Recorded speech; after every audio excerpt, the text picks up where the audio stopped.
ஷாலினி இங்க என்ன பண்ணிட்டு இருக்க? ஏன் என்ன நீ எதிர்பார்க்கல? ஷாலினி கையெடு. என்ன பண்ணிட்டு வந்திருக்க? என்ன நடக்குதுங்க? என்னாச்சு? நான் என்ன பண்ணேன்? நடிக்காத. எனக்கு எல்லா விஷயமும் தெரியும். என்கிட்ட போய் சொல்லி ஏமாத்தலான்னு மட்டும் நினைக்காத. ஒழுங்கா உண்மையை சொல்லிடு. யார் அவன்?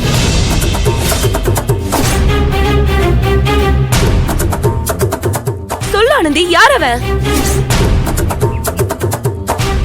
சொல்ல ஆனந்தி. ஏய், நீ யார பத்தி பேசிட்டு இருக்க? எனக்கு எதுவும் புரியல. கோயில்ல உள்ள ஒருத்த தாலி கட்ட வந்தானே, அவன் யாருன்னு கேக்குற?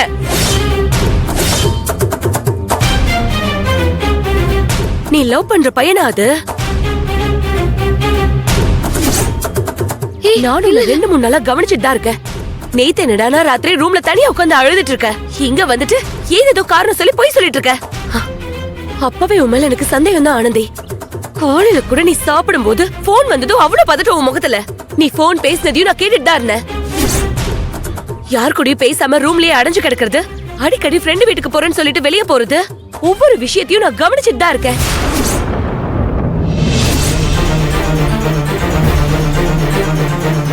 அப்பெல்லாம் எனக்கு உன் மேல சந்தேகம் வந்தாலும் ஓப்பனா உன்கிட்ட கேட்டேன். ஆனா இப்ப எனக்கு சந்தேகம் எல்லாம் இல்ல.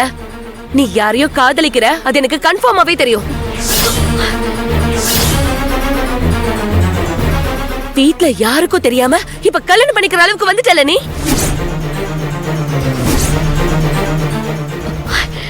ஷாலினி, நீ நினைக்கிற மாதிரி எதுவும் இல்ல ஷாலினி. என்ன என்ன நான் நினைக்கிற மாதிரி இல்ல. அங்க நம்ம குடும்பமே உனக்கு ஒரு நல்ல இடத்துல வரன் அமைஞ்சிருக்கு. நீ ஒரு நல்ல குடும்பத்துல மருமகளா வாக்கப்பட போறேன்னு உன் கல்யாணத்தை திருவிழா மாதிரி நடத்த பிளான் பண்ணிட்டு இருக்காங்க. ஆனா நீ என்னடானா எவனையோ காதலிச்சுட்டு யார்கிட்டயும் சொல்லாம கோயில் வரைக்கும் திருட்டு கல்யாணம் பண்ண வந்திருக்க.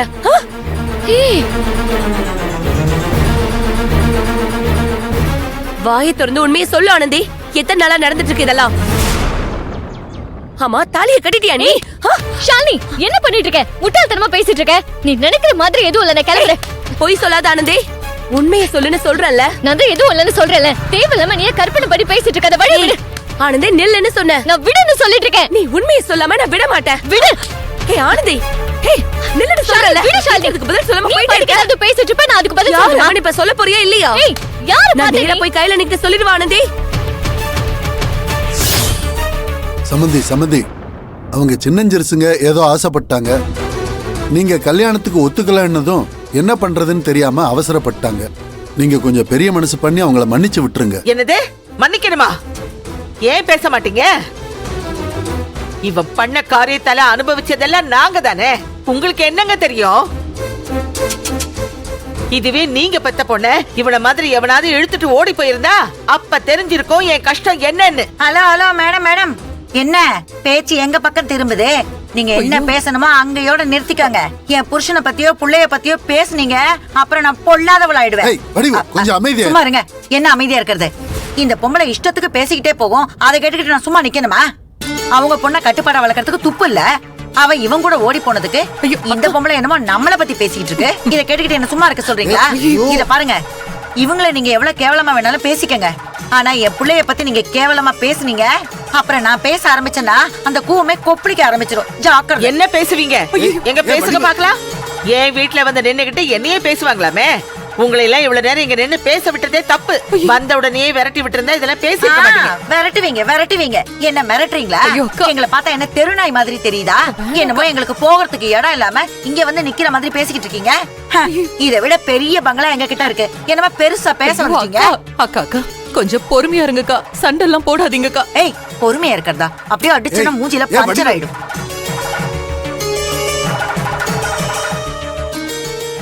உன் பிள்ளைங்க பண்ண கேடுகட்ட வேலைக்கெல்லாம் அந்த அம்மா எங்களை எல்லாம் கழுவி ஊத்திக்கிட்டு இருக்கு. இத கேட்டுக்கிட்டு என்ன வேணாலும் பேசிட்டு போங்கன்னு சொரணக்கிட்டு போய் உட்காந்துருக்கிறதுக்கு உன் பொண்ணு மாதிரி நாங்க ஒண்ணு உப்பு போடாம சாப்பிடுறவங்க இல்ல. அது ஏன் இப்படி எல்லாம் பேசுறீங்க? ஏய், இதுக்கு மேல ஏதாவது பேசுன அப்புறம் நான் மனுஷியாவே இருக்க மாட்டேன். இந்த பொம்பளை நம்மள எவ்வளவு கேவலமா பேசிட்டு இருக்கு. இன்னும் எதுக்காக வெக்கம் கிட்ட போய் இங்க நின்னுகிட்டு இருக்கணும்? வாங்க நம்ம வீட்டுக்கு போலாம். இதுங்க எப்படியாவது அடிச்சுக்கிட்டு சாகட்டும்.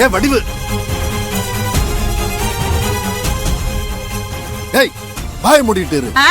என்னத்தான் உங்களால சொல்ல முடியும்? ஏங்க, அந்த பொம்பளைய கொஞ்சம் பேசாம இருங்கன்னு சொல்லுங்களேன் பாப்போம். பாருங்க, பொம்பளை கெம்பளன்னு பேசினா அப்புறம் மரியாதை கெட்டுரும். ஆமா, இப்ப மட்டும் மரியாதை தாண்டவ மாறுது. வாய் மூடுறியா இல்ல கழுத்து பிடிச்சு வெளியே தள்ளிடும். சம்பந்தி, அவ பேசுன எதையும் மனசுல வச்சுக்காதீங்க. உங்க கோபம் ஆதங்க எல்லாம் எனக்கு புரியுது, அது நியாயமானதுதான். என்ன இருந்தாலும் உங்க விருப்பமே இல்லாம அன்பு உங்க பொண்ணை கல்யாணம் பண்ணிருக்க கூடாதுதான். அதுக்காக நாங்க எல்லாரும் எத்தனை தடவை வேணாலும் மன்னிப்பு கேட்க தயாரா இருக்கோம். மன்னிப்பு கேட்ட நடந்ததெல்லாம் இல்லன்னு ஆயிடுமா? இல்ல நாங்க பட்ட அவமானம் எல்லாம் மறைஞ்சிடுமா? ஐயோ,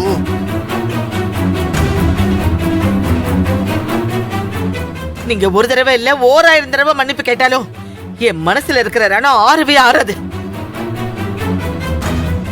என் பிள்ளையோட வாழ்க்கை தான் அந்த தேவியால நாசம் ஆயிடுச்சு.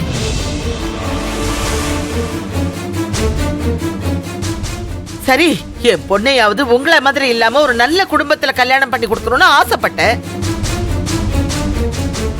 என் ஆசையில மண் அள்ளி போட்டுட்டு அவளை இழுத்துட்டு ஓடி என் மொத்த குடும்பத்தையும் ஊர் முன்னாடி தலகுனிய வச்ச தருதலைக்கு சப்போர்ட் பண்ணி பேசிட்டு இருக்கீங்களா? இது தருதலையா? உங்களுக்கு அவ்வளவுதான் மரியாதை சொல்லிட்டேன். ஏய், என்னடா என்ன பண்ணுவ? நீ பண்ண கேடுகட்ட வேலையை சொன்னா கோவம் வருதா? என்ன பண்ணுங்க? என்ன என்ன பண்ணுவ? மாதிரி பேசுறீங்க? அமைதியா இருடா, சொல்றேன்ல. இல்ல பெரியப்பா, பாருங்க. அட, கொஞ்ச நேரம் சும்மா இருடா. அமைதியா. சம்பந்தி, முடிஞ்சு போனதெல்லாம் பேசி திரும்பவும் சண்டையை வளர்த்துக்கிட்டே போகாதீங்க. நீங்க விருப்பப்பட்டு அவங்கள சேர்த்து வைக்கலானாலும் விதி சேர்த்து விட்டுருச்சுன்னு நினைச்சு இந்த விஷயத்தை இதோட விட்டுருங்க.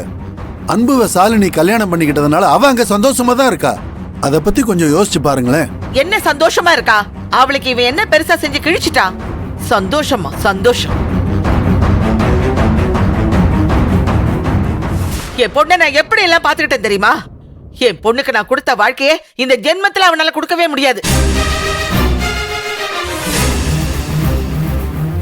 என் பொண்ணுக்கு கஷ்டம்னா என்னன்னே தெரியாம நான் வளர்த்தேன். ஆனா இவனை கல்யாணம் பண்ணிக்கிட்டு ஏதோ ஒரு ஓட்டு வீட்டுல ஒண்டி கொடுத்தன நடத்திக்கிட்டு இருக்கா. அதுல என்ன சந்தோஷத்தை கண்டுட்டா அவ?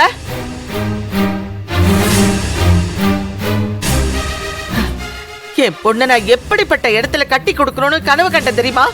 என் கனவை மொத்தமா சதைச்சிட்டா. எவ்வளவு பெரிய குடும்பத்துல என் பொண்ணுக்கு மாப்பிள்ள பார்த்து வச்சிருந்த தெரியுமா? அந்த குடும்பத்தோட கம்பேர் பண்ணா நீங்க எல்லாம் அவங்க கால் தூசி கூட வரமாட்டீங்க.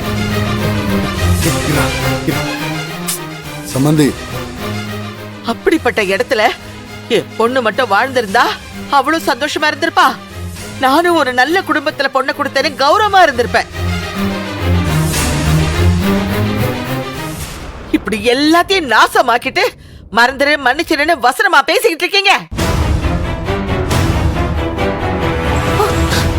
இவனை கல்யாணம் பண்ணிக்கிட்டு அந்த குடும்பத்துல வாக்கப்பட்டு என் பொண்ணு அங்க என்னென்னலாம் கஷ்டத்தை அனுபவிக்கிறாளோ தெரியல.